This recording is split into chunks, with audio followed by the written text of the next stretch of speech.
Hello, and welcome to Health Fitness Redefined. I'm your host, Anthony Amen, and we got a great episode for you guys today. We haven't talked about this since episode 3, when my poor wife came on and did an episode with me, and the quality was bad, the audio was bad. If you want to go listen to it, go all the way back and listen to it.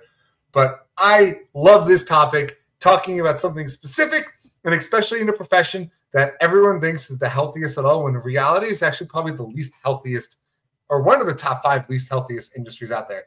So without further ado, let's welcome to the show 2 nurses, which I'm really excited about. Not only got 1, we get 2. So Anthony and Noop, welcome to the show. It's a pleasure to have you guys today.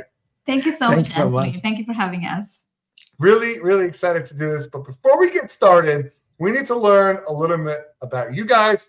So I want to know why you became nurses to begin with, and then what made that transition from being a nurse to going into online fitness coaching. Yeah, absolutely. Well, the story of us becoming nurses, this dates back to 10, maybe 15 years ago. So I personally, in my story, I was really passionate about the health, the science part of things. I always wanted to take care of others. I remember, my grandma, she, poor little thing, she cannot really walk. She needed a lot of help with self-care and things like that. So I really loved the service part of things. So I thought, okay, so nursing could be something that I can look into, and myself seeing doing this for maybe for the rest of my life. So I got into nursing, and then 10 years down the road, it was a very rough journey, let me tell you that, because we became nurses back in India, and then we moved to Canada, I believe 10, 11 years ago. The nursing experience we have back in India is completely different from what we have in Canada because of so many different reasons and aspect of things. It became a little bit chaotic for us, especially when we were trying to think about family. Going back to that full-time nursing job was really hard for us. That's one piece. Another piece was also because of my health. I was in a very terrible, bad health situation years ago due to me trying to look fit and trying to incorporate looking good, having a flatter tummy and things like that into my life. So I went into the rabbit hole of starving myself to death, going on tons of medication, going to the point where my doctor said I'm low-key infertile to even conceive. So it really messed up my hormones. So I was on medications for over 10, 12 years, which is what literally the wake-up call for me. I was like, this should not be the way I should be living my life. It doesn't feel good. You don't look good. And then you work 10, 12 hours, 3 to 4 days in a row. And our work experience, we both are registered nurses and we work in the ER. So it's a fast-paced environment where you do not get any breaks. We have had days and nights where we went 12 hours straight without even one sip of water. I'm not even exaggerating this. If ER nurses are hearing this, they can know that, yeah, we hear you, we've been there. So it really took a toll on my health and fitness. So one of the reasons why we turned into this fitness realm, where we want to educate more women out there who are, working in a fast-paced environment, like nurses in the health field, or even like lawyers and things like that, who does not really have time to take care of themselves, is what actually helped us deviate the path from being nurses now to fitness coaches working with busy professionals. So that's my story of why I became a nurse and why I'm a fitness coach now. Love it. For me, I was thinking about the ability to change or save someone's life, literally. Like, that's what got me into nursing. Started off in my career in cardiac ICU, and then when we moved to Canada, we started off in ER, and it was like 5 years of experience in ER, and like it burns you really fast. Being full-time in ER and 12-hour shifts, like you get to 4 days off, but by the 4th day you're still like really tired. Couple years in, like once you become kind of a senior person in ER, it just becomes really, really hard. you end up calling in sick because like you really need a mental break. And then when we had kids, it was like too much to wrap our heads around. And at the same time, we knew basic physiology of our body, how human body works and everything. But for myself, I was trying to get more in shape at that point. But like no matter whatever I did, I couldn't get the physique I wanted. And I figured out it's probably my diet that I need work with. And I initially contacted so many fitness nutritionist and dietitian and everything. But the problem was they were like crazy expensive for like a 1 hour chat once in a while. And that was not enough, what I felt like. So I decided to kind of study more into nutrition to help myself. And then that kind of got me more interested into that. So I studied more about nutrition, got certified, then specialized in macro. Then I figured like there was more people who needs more help, especially in this scenario. And we kind of teamed up. Yeah, and started our coaching back. I love that. I love that you guys are doing it together. It's awesome. And you both kind of went that same route. And I want to start off with why you became nurses and just some simple questions and some things that you both highlighted in it, which was one, I heard I want to help others, right? That's a big one. Two, I wanted to hop into a stable career where I could help someone for the rest of my life and be in an industry where you're promoting overall health to get people moving and feeling better. But then, like every nurse or doctor listening to this ever can relate, you get into the industry and it's exactly the opposite of what you thought it was. Mm-hmm. Am I wrong? Oh, no, you're 100% right. It's like we are health educating our patients on how to eat and drink and stay healthy and everything, or good eating habits and everything. But like for doctors as well as nurses, because of our work schedule, it's really tight and like overworked most of the time, understaffed. So we don't get enough breaks. We don't get to eat or drink in time.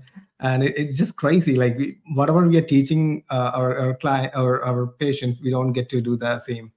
Yeah, we don't really implement anything because you might be giving health education to a patient that came through for whatever reason, and then you turn around and grab that pizza that is sitting on the nurse's station that, you know, whoever bought it, just because how tired they are, they want to skip the food, because who wants to eat that plain old salad when you're, you know, working overtime and not enough breaks and things like that. So it's very convenient to go and grab the pizza sitting on the nurse's station or other chocolate or whatever treats where there is plenty all the time. So the part is that, yes, we are healthcare professionals, but we are very bad at implementing it in our own lives, which is where I think it is lacking for us nurses or working, you know, people working in the healthcare field, that the action taking and implementation is zero. It's non-existent.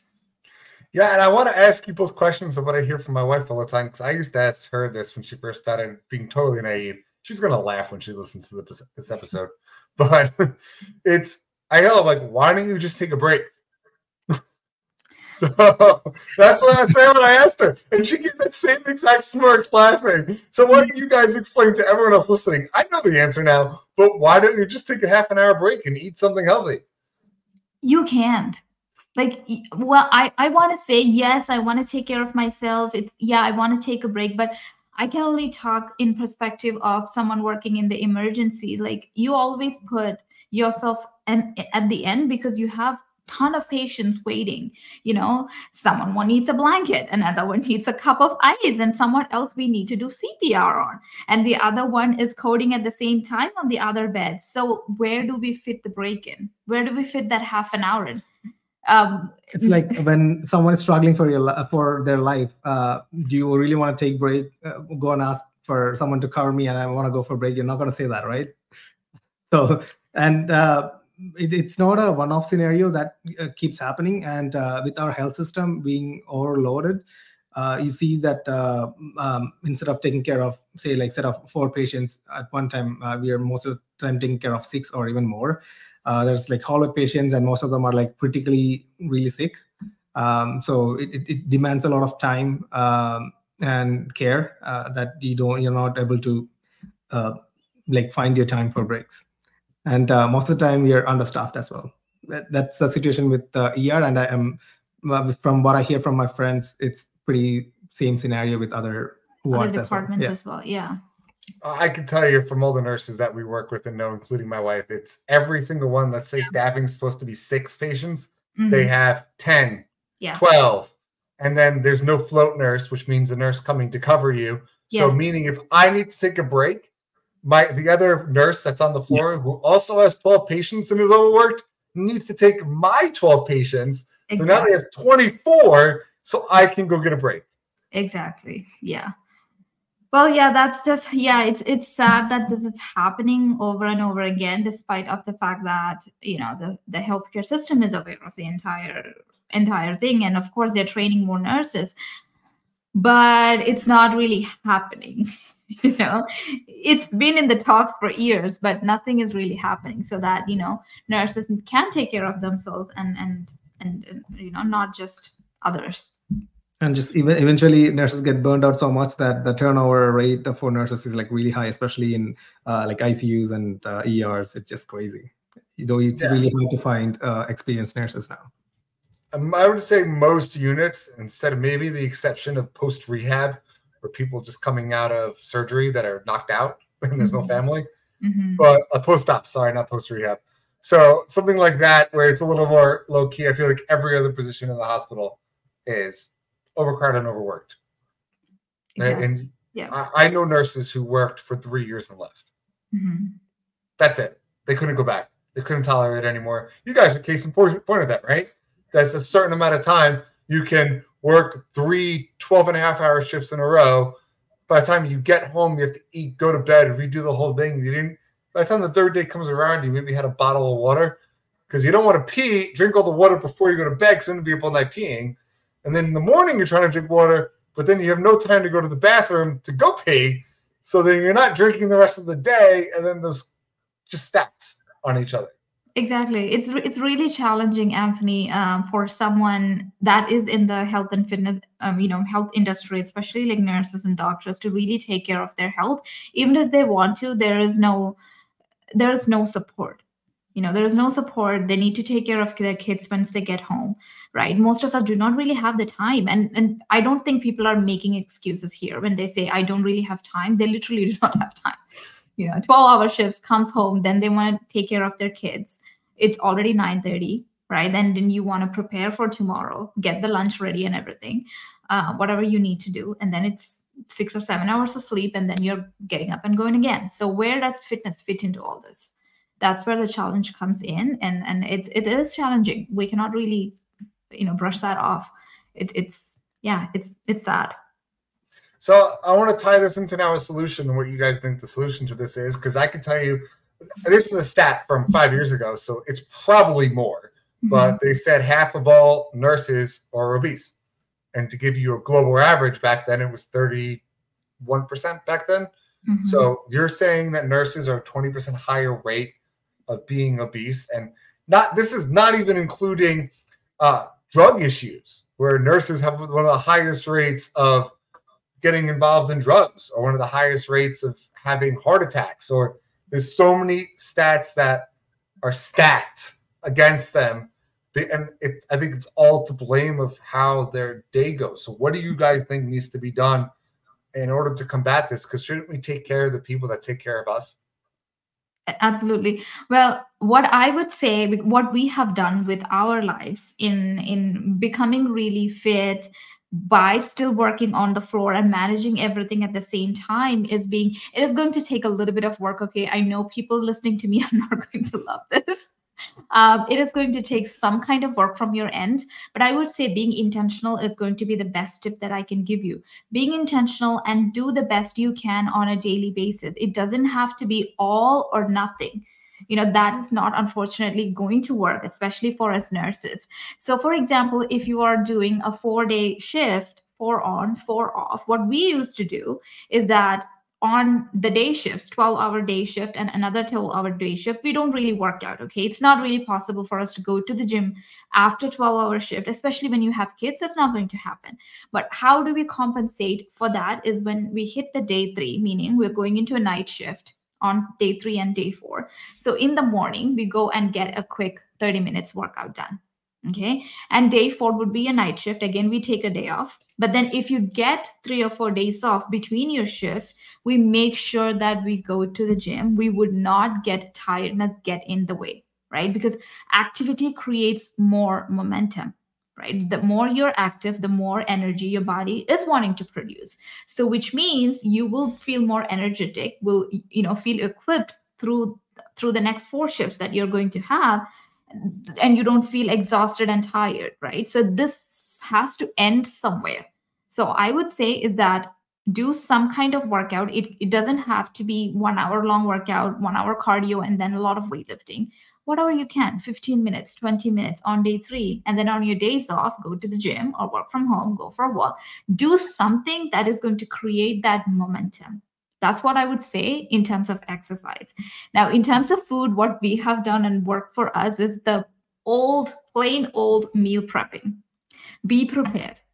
Be prepared on the days that you want to work. Pack your lunch. Please do not make an excuse, because the day that you're going to make the excuse is going to be the worst day, where you're going to eat 10 slices of pizza and a big cake and then feel guilty about it the next day. So meal prepping is one of the biggest things that saved me from binge eating. That's one of the biggest things, because like if you're full enough, even if you are getting a donut, or if you don't have energy, you might eat half a donut instead of a whole donut if you're hungry. So that does really change things. And also other things could be like munching on, since we don't get enough breaks or get to take breaks in correct time, munching on snacks is a really go-to method we used to do. Even the main thing what we used to do is having nuts or like protein balls. We used to make protein balls at home. Pretty easy, and we used to take that with us to work. And sometimes, instead of having lunch break at 12 o'clock, we might be even having lunch at 3. So to keep ourselves going, instead of reach for that donut, we used to reach for that protein balls, where keeps you, it's really healthy, and so that you're not having headaches from not having your lunch. How do you work in the water situation? Well, I've seen so many people do so many crazy things when it comes to the water. I specifically remember this one person. She was so into fitness, and she bought this water bottle, and it lights up every half an hour, 1 hour. You remember her? Yeah. It literally lights up. So that is her cue that she needs to drink water. I mean, it's crazy, but that works, because every time I see her bottle lighting up, she's like, "Oh, this is my time to drink water." Right? That's one way. Funny. Funny, but it works. You can also make a reminder on if you have a smartwatch or something, you can make a reminder on your smartwatch to actually drink water like every hour. It has to be like 1 or 2 sips. That's pretty good enough. And that works too. Yeah, carry a water bottle everywhere. Do not go to work without your water bottle, right? Because then you have another excuse of not drinking water. Of course, you're going to have the water fountain and everything sitting next to you, but you're not going to go there. Trust me, you're not going to go there. You're too busy for that, but you already have the things prepped and ready. Your water bottle, if you want a shining water bottle, go get it. And put a reminder on your watch. Or some people take sticky notes and paste on their computers.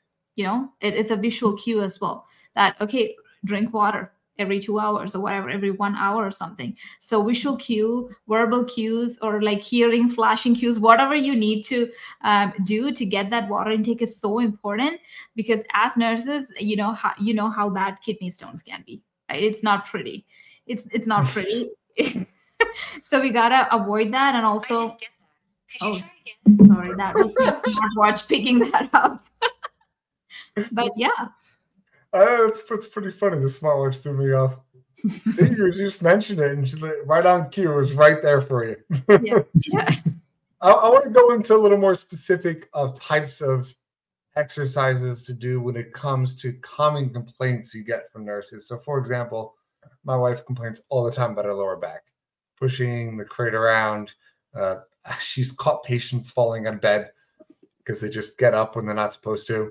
So little things like that. Are there any types of specific exercise regimens you can help prevent injuries from nurses, and or maybe help get over the like lower back pain or whatever the case maybe they may have, or anything you guys experienced? Yeah, for sure. Like when we work with people, especially having back pains and back injuries and things like that, and then this applies for to nurses as well, is your form is very important, right? Depending on what exercise you're doing, or even changing patients back and forth in the bed or moving patients around, your form is so important. And Anthony, you are specialist in workouts and exercise, and correct me if I'm wrong, is that you don't need to do any kind of crazy exercises to stay fit. You only need the basics, but then but where the magic happens is in the consistency, right? So what I would say is, if you're building a workout program for your own, then I would just stick with the 4 basic exercises that we do. Technically, it is derived from the movements that we do on a day-to-day basis. So for example, your squats is literally you sitting down and getting up. So if a pen falls down, you literally go into a squat position rather than bending all the way back to get that pen from the ground, right? Use a proper form, squat. So when you're figuring out your workout, practice more squats, or add more squats into your routine, so that is becoming a second nature for you, not just bending down. Even if a syringe falls down, you don't have to like bend over to get this syringe. Simple little movements like this, which is done over and over consistently on a daily basis, is what is going to help you prevent the injuries. Right. Another one would be your lunges. It's technically you walking, but the exaggerated motion of walking is technically what lunges are, right? So practicing your lunges to make your lower body more stronger, and that practiced with the correct form and done in a consistent basis, and even incorporating that into your work settings when you're working with patients, is going to help prevent a lot of back issues. Another one would be your push and pull exercises, right? It's again derived from you pushing things away, opening the door, pulling. So those are like regular movements that we do on a regular basis. So when we practice those movements with intention while we are working out, it is going to help us correct our form when we are not doing it intentionally while we are at work, where we do not really have control because we are moving around everywhere. But then when you practice it intentionally, when we are doing the workout, it is going to automatically happen to you when you're not working out and when you're at work, which is going to again prevent injuries from happening due to improper form. So I would say, if you are coming up with a workout regimen, or if your your coach is coming out with a workout regimen, make sure you incorporate these basic movements into your workout. And of course, I'm not saying that you shouldn't have any variety. You can create variety of workouts from these basic 4 movements, but make sure that you incorporate these basic movements into your exercise, practice it consistently so that you can implement it in the work settings and avoid injuries and back pains and things like that. Yeah, I would just add, so like particularly lower back pain, your glutes aren't firing properly. Yeah. So making sure that you're doing things to help activate your glutes, like glute bridges, for example, are phenomenal. Just slow, controlled movements to make sure you can get the muscle fired up, and especially your core, because a lot of people, and I know especially just nurses that I know in my life, posture is not there. So and it's probably partially to blame. You're constantly bending over, right? Yeah. And when you're changing a patient, or always think putting in a catheter, I don't know why, that's the first thing that comes to my mind. But you're bending over and you're not thinking about, oh, let me sit back into a little squat to get it. You're just throwing your spine in a really awkward situation to take care of the patient, whatever they need. And that, just taking a little mindfulness and understanding I need to keep my core engaged. And if there is a way, I don't know if this is possible, probably not, probably made fun of for this, just do like 3 crunches like every 10 minutes, wherever you are. Keep your core fired up. It can help solve so much back pain. I don't know if you can, or if you'd want to go on a hospital floor doing something like that, but just like a simple squat, just a couple squats, get your lower back warmed up before you go and turn a patient that weighs 250 pounds and you're a 90-pound girl. Yeah. Like, Yeah. little things like that. Yeah, another thing that I used to do and I still do to this date is really, and I use the traffic signals while you are driving to work as my cue for doing this is I intentionally engage my TBA. So that was your inner core muscle, right? The tighten that up until the traffic signals turn green. So while we are in the stop sign, I intentionally hold my TBA. So that's a core workout that you're doing while you're working out. It doesn't really take any time, right? You can do it, and then you can use cues like this to really help you do it more intentionally. And, traffic light is one thing, and then you can also do this when you're at your desk charting. You can use that during the charting time as well. Like you're literally sitting down and documenting what the care that you provided to the patient, and you can use that as a cue to, okay, it's time to engage my TVA. Let's engage my TVA and do some core workout while I'm still working. So a few things, simple things like this, I feel like is going to help. They have standing desks at hospitals. There are not many though, but there are. Yeah. So if you have access to one, something like that, as opposed to charting in front of your computer with one hand, the other one's doing this and whatever, just little practical things like that help a lot. Is there anything else you guys have for tips and tricks that could help out all of our nurses listening? One of the main concerns they have is calf pain. Most of them have like what they call it. It's the compression stockings on. Yeah. It's not that comfortable, but a better way would be like like calf raises. You could do, even like, especially if you have a standing desk, that's pretty easy and it's really effective. It helps reduce the swelling and everything. And they know the problems of that blood pooling in your legs. They know the theory and everything. They know what happens, but and they treat them on a daily. They treat them on a daily basis, but they don't do anything about it. Just a simple thing as a calf raises could avoid those scenarios. Yeah. I'm laughing in my head because I literally had this conversation yesterday with the doctor. And I was like, how do you get blood pumping through the body better? What muscle would you engage?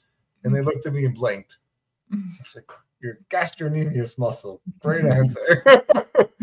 Like, oh, yeah, calf muscle. You got it? The blood pulls in your legs. Come on, get them engaged. So little things like that, especially when you're standing all day, like get your calves pumping. There's staircases, right? Can you like sneak out and just do a couple calf races off the staircase? Is that weird? Yeah. No, that's you not can weird. just sit them and do it. Like, it's pretty easy. No one has to know it. You can just do it whenever, or when you're taking a bathroom break, you can maybe do 10 calf races while you're in the bathroom. Or like charting while you're charting. It's pretty. Something just get it moving or get your blood pumping better. You'll feel a little better. Yeah. I love that. And then I just want to ask two more quick questions. The first one would be, what would you like to see change in the healthcare industry as far as the employees go, specifically nurses or CNAs? Like, what do you think needs to change in order to fix what I think is a huge epidemic? Like that, the stats I said earlier, mind-blowing. So how do we fix this as a whole? Well, unfortunately, there is like no one single answer to that question, right? It's a combination of so many different things. So just fixing the working hours is not just going to fix it. Educating nurses more about being healthy and things like that. It's happening. It's already there, but that just not one thing is not going to unfortunately fix anything. What can we do, rather thinking about fixing, is that how can we provide more resources to the nurses or healthcare professionals so that it becomes easy for them to implement these things into their daily routine, into their daily life, into their daily practices, so that they start to take care of because I'm not sure if it is here in US and Canada, but we worked recently with a nurse in the UK, but they have a particular fitness program that they tie up with fitness coaches, the doctor, the hospitals and really? Yeah, health regions, they tie up with fitness coaches, and what they do is they bring on certain programs that nurses can join and work with. So that is their way of promoting more fitness, and it's really covered by the health region. So they don't even have to spend any penny. The health region covers it. So I don't know if that's available here in Canada or US, but that would It's be not like in a the great US. opportunity, where the hospital itself, the health region itself is taking that first step for their nurses, because they're really working hard on a pretty much on a daily basis, not just the nurses but the doctors as well. So why don't you do something to help support them when we already know that they need that support? Let's take that first step. Any health region, whatever, listening to this, please take that first step, because nurses need you guys to support. The doctors need it. They're not able to do it on their own. They have been spending their entire lives taking care of others. Why don't we do something to help them take care of themselves? Yeah, I mean, you pretty much nailed it on the head. I'll give you a just employee statistic. If there's any hospital employers listening to this, your employers will work for you longer. They'll be more productive. They showed that employees that exercise are 25% more productive than those that aren't. Mhm. They'll be able to stay in the job longer, as far as like up to a longer age in life to help you out. Mhm. They'll be happier. If someone's happier, they're going to refer more people to work for you. So you're Absolutely. going to have more people coming back. It's just like a win-win across the board. And to me, it's a simple investment a hospital can make, especially Exactly. knowing the amount of money they make, Yeah. to help you guys out. I really think that nurses are used and abused in hospitals more than any position across the board. Like, you Mhm. guys get the brunt of everything. I mean, here in the US, nurses can be sued, so they're just as liable as doctors, but they get a tenth of the pay, and they work a lot more hours, and they get told to do everything, and everything falls back on them. Doesn't even matter if it's not their fault, it's your fault. Yeah. So little things to help that industry will maybe help solve the staffing shortage everyone has, and Yeah. people wouldn't look for jobs outside. Like, you guys only lasted like 6-7 years, you said, right? Yeah, And we that's industry average. Mm-hmm. It's challenging, but if anything that can be done, do it for the nurses, do it for the doctors. They need it more than anyone at this point in time. I feel like it's one of the most neglected fields when it comes to personal health and fitness. Yeah. Which leads me to the next question. So if someone were to reach out to you guys, what are some things you would do to help them and get them on the right track? Yeah, for sure. So if someone wants to reach out to us, first of all, I really want to take this time to give something to you guys. If you are a nurse, if you're a healthcare professional, and if you're really struggling to take that first step, doesn't really know what to eat during break hours. Okay, they say high protein, they say low carb, blah, blah, blah, blah, blah. Like, what do I do? So what I have done is that I've created this kit, which I call is the Midlife Metamorphosis Kit.